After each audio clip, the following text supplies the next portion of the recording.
Hey everyone, Tristan here from Televised. Alt pop rising star Caroline Romano joins us today. Her new EP, It Took Me Falling, is out now on all streaming platforms. It takes listeners on an emotional journey across the 6 tracks, from pain to vulnerability. And Caroline's here to talk all about that EP and so much more. So let's not waste any time. Let's get right to the interview. It Took Me Falling is your third EP, and it kind of takes viewers on an emotional roller coaster from pain to vulnerability, everything in between. Were parts of this EP inspired by real life events, and what was it like writing it? Yeah, so the entire EP was inspired by real life events. It really was like the story of me falling in love for what felt like actually the first time and sort of documenting that process. And throughout that process, realizing, wow, all of the past heartbreak and things that I did not understand prior to right now had a purpose. And so writing it was super cathartic and vulnerable, and it really felt like a project I'd been waiting to write my whole life. Just from the standpoint of like, wow, I think this actually is what I've been trying to write for so long. Yeah, I feel like every past heartbreak, every past major event kind of Mm. helps mold us into the person we're meant to be when the good thing comes along. So Right, yeah, and exactly. we can kind of tell on the journey you're taking people through that it maybe wasn't always so good before, but now it's really good, really fun. And it's got to be kind of vulnerable to share that with people, you know? Definitely, definitely. I didn't realize before writing this like how like high I had my walls up as far as like I don't really want to talk about like the love and like the real like none of that Hmm. stuff. I only wrote about like heartbreak on like the heartbreak level, I guess. And Yeah. so showing the other side of it was did take a little bit of vulnerability for sure. Hmm. The song that stood out to me the most when I was listening was Cruel Unusual Punishment. It's poppy and angsty at the same time. Pop hit potential. Of course, it was one of the singles released. What can fans who haven't heard that song expect if they were to go listen to it? That's a good question. I think you can expect a very dramatic pop anthem that has some like organic instrumentation elements, like with that weird like arpeggiated Mhm. string thing happening in the verse. But it really is just like a lament, like one song you can kind of like just scream to a little bit and Yeah. let yourself feel all the things that you might not want to admit you feel sometimes. Hmm. Feels like very good gym playlist music. You know what I mean? Yeah, we love a good angsty pop girl gym moment. So Yep. And so to usher in this new era, you're playing a concert at the end in Nashville on the 13th. When people are watching this, that's tonight, but you're a few days away oh from wow. it now. It's your first headlining show in the city you call home now. What does the moment mean to you? It means a lot. I've lived in Nashville for I guess almost 10 years. I started coming here when I was 13 and I played so many shows over the years, opening for other artists and watching so many of my favorite artists play shows here. And even at the end, I've watched so many cool people that I really admire play their like first headlining show there. So it's a really special moment and I'm really excited that Mhm. it comes along with this project because it feels like just a few milestones reached there. Yeah, and so you moved to Nashville from I didn't write this down, Louisiana, right? Mississippi, but very similar. Mississippi. Okay. What inspired that move and what's it been like living in Nashville? Yeah, so I begged my parents to take me to Nashville for the first time for my 13th birthday, Hmm. and I like played college bars as a 13-year-old, which was weird, but that it was great. They really like people were Yeah. awesome. I have a handful of songs, and I just fell in love with the city, and it immediately felt like home to me in a way that Mississippi never quite did. And I think it was just the openness and the music scene here that really drew me to it. So when I was 17, I guess it's not always almost been 10 full years I've lived here, but when I was 17, I moved up here by myself. Hmm. And it's just been a really inspirational city. So like great for community and just really growing the art of songwriting for me Yeah. personally. You mentioned college bars when you were 13, which is a probably a one of one experience, or the first time I'm hearing of that Maybe, experience. yeah. Yeah, but you said the crowds were really nice and They were really fun. wonderful. Okay. Oh yeah. My parents were with me and like I just rolled up in there like, hey guys, I'm playing this show. And they didn't ask a ton of questions. Eh, And so I played my not great songs, but the college bar crowd was like it was honestly the best. They were like just here for yeah. it, which was awesome. Their college bar crowds are very open and accepting. Yeah, it instilled a little bit of false confidence in my 13-year-old body that I was like, hell yeah, this is great. I can do Yeah. this, maybe. Hey, Um, better to have a little bit of false confidence than kind of like have your ego crushed when you're super Right. young, you Yeah, I know? think it was good. I think it was good. Yeah. So I wrote that being in music since 2017, which was your first release on Spotify, but it sounds like you've been making music even before that. When did you realize it was something you wanted to do? What was that like, I'm going to do this for the rest of my life moment for you?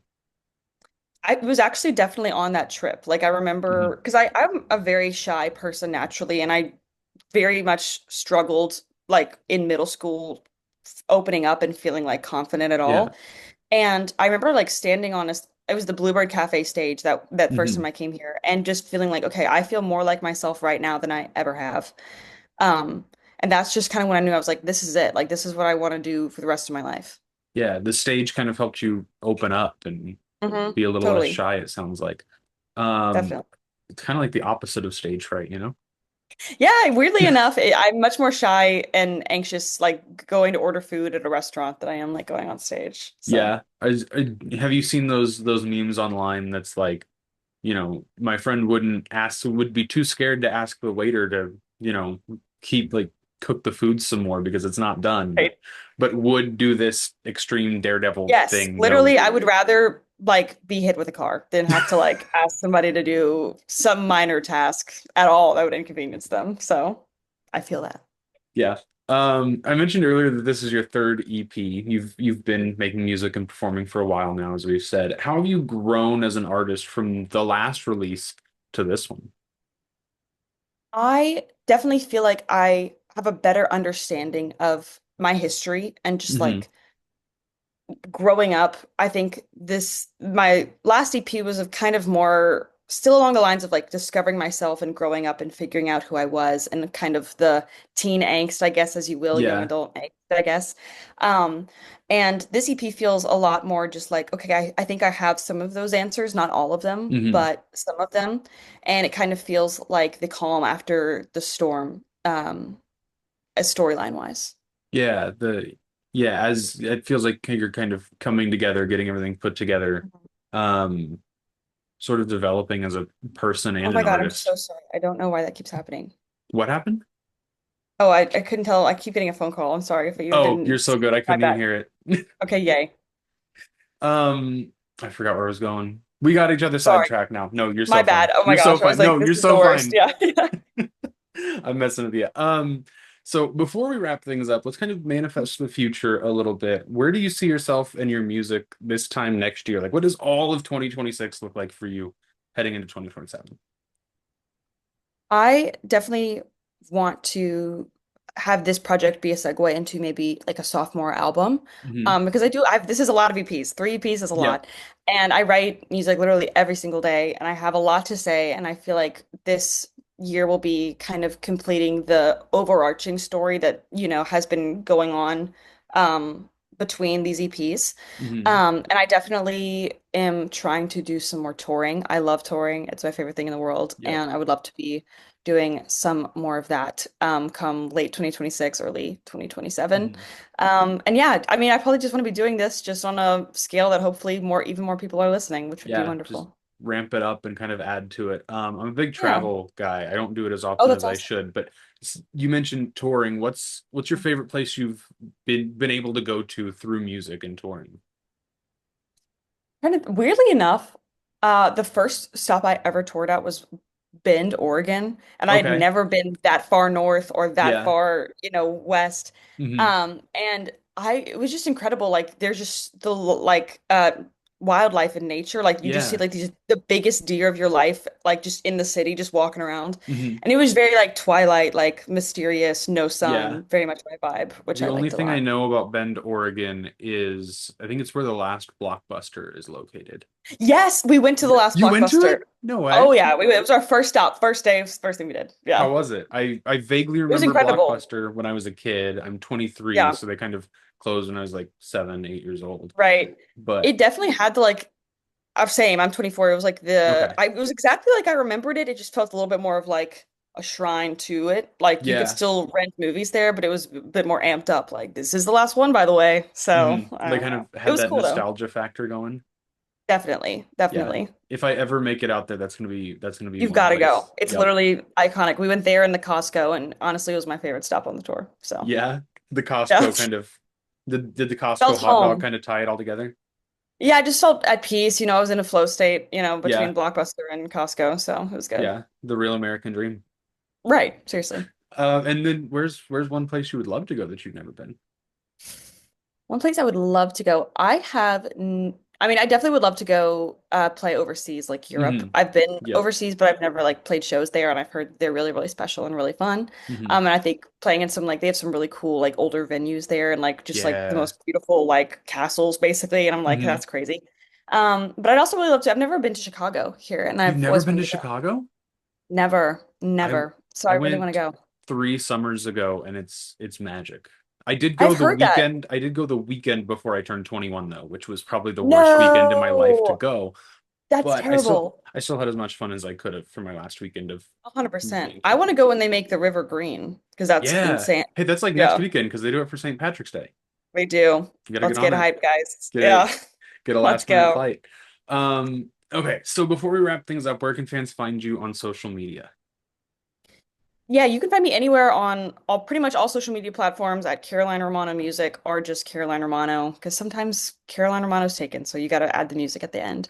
But yeah, I try to navigate the social thing and on Spotify as well. My name's just Yep. Caroline Romano. Yeah.